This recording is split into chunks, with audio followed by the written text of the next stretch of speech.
The last train of the evening hissed to a stop, sighing like a tired beast as dusk laid its copper veil across the little town of Dustwood. Shadows stretched long from the depot lamps, reaching toward the prairie where the sun had burned itself low. Clara Whitfield stepped down first, clutching her small carpet bag as though it carried her whole worth. Behind her, Eleanor descended in her finery, gloved hands, feathered hat, lips pursed in judgment before her shoes even touched the ground. The air smelled of iron, coal, and dry sage carried from the distant hills. At the end of the platform stood a man, broad-shouldered and heavy, his face red from the sun, a clutch of wildflowers trembling in his hand. His name was Silas Boone, though Clara only knew him then as the rancher Eleanor had promised herself to by letter. He held himself with a stiff unease, boots planted wide, as if the earth might shift beneath him.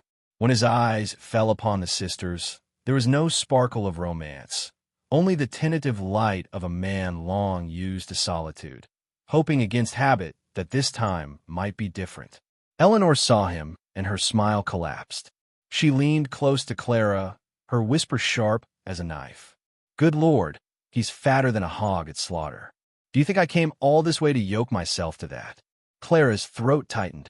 She wished her sister would hush, but Eleanor's disdain only grew as Silas stepped forward, flowers extended like a peace offering. "Miss Whitfield," his voice carried the low rumble of gravel rolling in a creek bed. Eleanor let out a thin laugh, one that cut more than it charmed. "No, sir, you must be mistaken." And with a quick turn, she thrust her bag into Clara's hands, marched back up the train steps, and called over her shoulder, "I won't marry a man who looks like he eats more than he works. Tell them I've gone home." The train bell clanged. Steam rose, thick and blinding. And then Eleanor was gone, whisked back eastward, leaving Clara standing between the echo of her sister's cruelty and the silent weight of Silas Boone's gaze. The townsfolk had gathered, as they always did when a train came in. Now their eyes turned on Clara.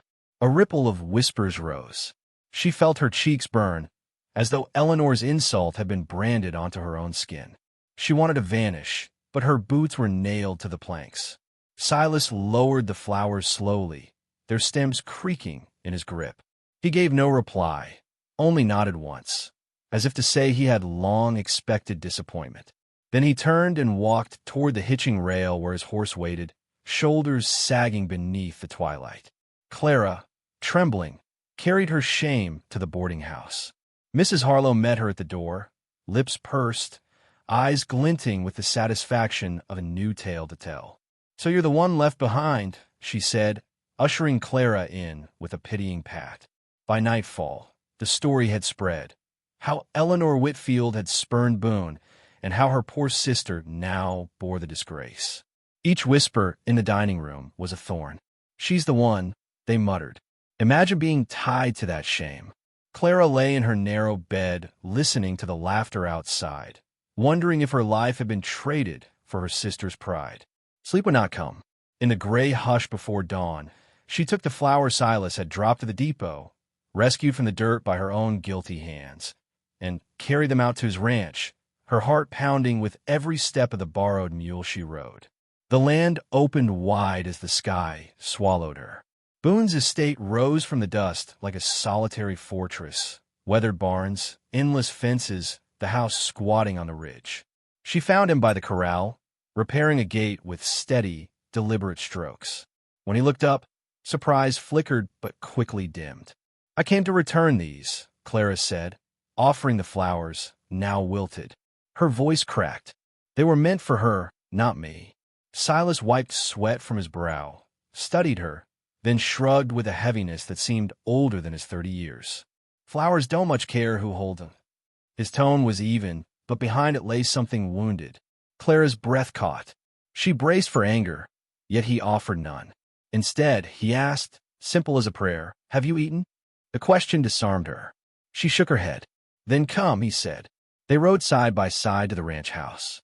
The evening light pooled gold across the plains, coyotes howling in the distance. Inside, the kitchen smelled of iron pots and dust.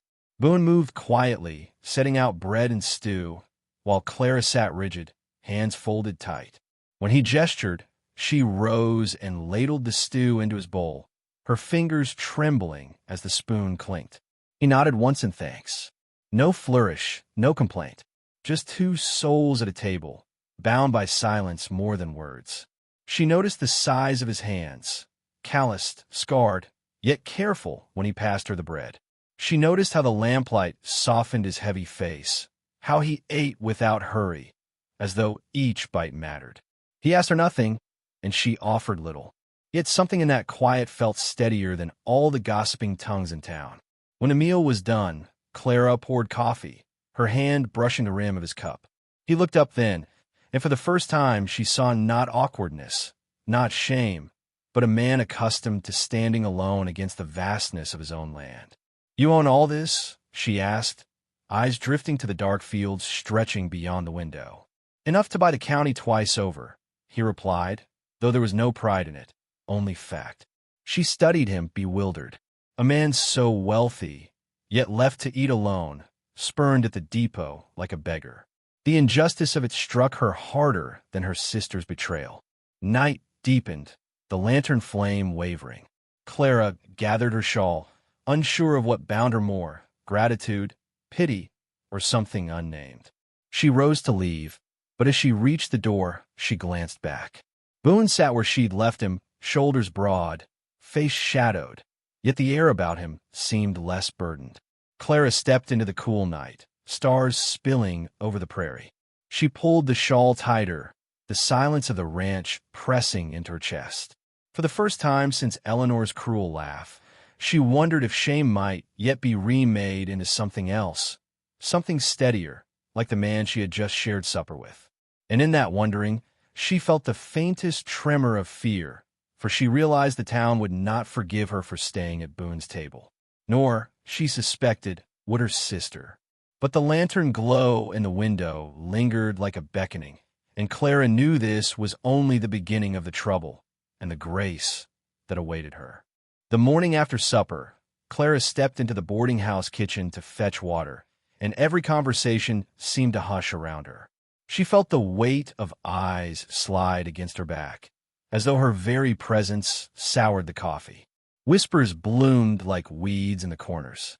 "She stayed the night at Boone's place," someone murmured. Poor girl's desperate enough to cling to him. Clara's fingers tightened around the bucket's handle. The sting of those words burned hotter than the stove fire. Yet she lifted her chin and walked out into the pale sunlight without answering. Silence was her shield, though it frayed more each day. Silas came for her at sundown, riding in on a bay horse that looked too narrow for his broad frame. He said little, only tipped his hat, and asked if she might help him gather eggs. She agreed because she could not stand another evening of stares at the boarding-house table. Out at his ranch, she followed him across the dusty yard where the hens clucked in agitation. His steps were slow but firm, the earth seeming to bend beneath his boots. She crouched to gather the warm eggs into her apron, and when her hem tore on a splintered crate, he knelt without a word, drew a needle from his pocket, and mended the fabric with clumsy but careful stitches. Clara watched his thick fingers tug thread through cloth, and something stirred within her, an ache not of pity but of recognition, as though she were seeing the true measure of him for the first time. Days stretched into a rhythm. She swept floors, stirred pots, and moved like a shadow through his home, while he worked the land with a steady patience that mocked the cruelty of her sister's words. He was indeed large, yes, but his size was earned from labor, not laziness. His back slick with sweat as he hauled feed, his breath ragged yet uncomplaining. In the quiet of his company, Clara found herself breathing easier, as though the dust of town gossip blew weaker the farther she rode from its streets. But trouble has a way of returning, sharp as a thorn. One afternoon, a carriage rattled into Dustwood, and Eleanor Whitfield stepped down dressed in her finest traveling gown. The town buzzed with delight, for scandal always tastes sweeter the second time. Eleanor announced she had reconsidered. Boone's land was vast, she declared, and she would reclaim her rightful place. She spoke of him as though he were property, like cattle to be branded, and the townsfolk nodded, hungry for the spectacle of sisters set against each other.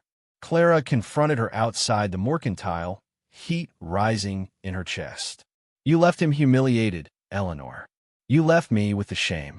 Eleanor's smile curled sharp. "And look how well you've worn it. But I am back now, and you do best to step aside. Boone was promised to me, not you." The words lodged like stones in Clara's ribs, but for the first time she did not shrink. A promise broken by cruelty is no promise at all. That evening, Eleanor appeared at Boone's ranch, draping herself in charm. Clara stood at the table, slicing bread, listening as her sister poured honeyed words into the air. Boone listened, his face unreadable, but his gaze drifted often to Clara, quiet, steady Clara, who kept her hands busy though her pulse thundered. At last, Eleanor's voice faltered when Boone spoke. "A woman who shames a man's supper," he said softly, "don't belong at his table." His words landed like a hammer in the stillness. Eleanor's cheeks blazed with fury, and Clara gripped the bread knife to keep her hands from trembling. News of Eleanor's rejection traveled fast, for the town carried tales quicker than wind. By the week's end, Sheriff Calloway called a community supper in the hall, claiming it was to mend fences. Clara knew better. It was to watch the drama unfold beneath lamplight. She entered at Boone's side, aware of the stares pricking her skin. Eleanor was already there, eyes flashing, lips twisted in false sweetness. She rose to her feet, voice carrying above the scrape of chairs. "My sister has played the desperate fool," she cried. "She tricked this man into pitying her." A Whitfield lowering herself so far, shameful. Gasps rippled through the hall. Clara's throat closed, yet Boone rose slowly, towering over the crowd. His voice, when it came, was low but sure. "A stray dog shows more loyalty than a proud woman who runs when supper is served." His words cut through the air, leaving silence in their wake. Then, without flourish, he extended his hand toward Clara. The gesture was simple, yet burned brighter than any declaration. Clara stared at his hand, broad and scarred, waiting patiently. The whole town watched, breaths held. She laid her fingers into his palm, trembling, and felt a strange strength surge through her veins. In that moment, the whispers collapsed. Eleanor's sneer faltered. The sheriff cleared his throat, but no words followed. Clara realized then that dignity was not given by gossip nor stolen by betrayal. It was chosen, and Boone had chosen her before them all. Afterward, as they stepped into the night, the sky heavy with stars, Clara felt the cool air wash her burning cheeks.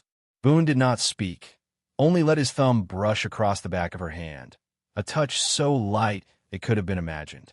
Yet it rooted her more firmly than all the promises Eleanor had ever made.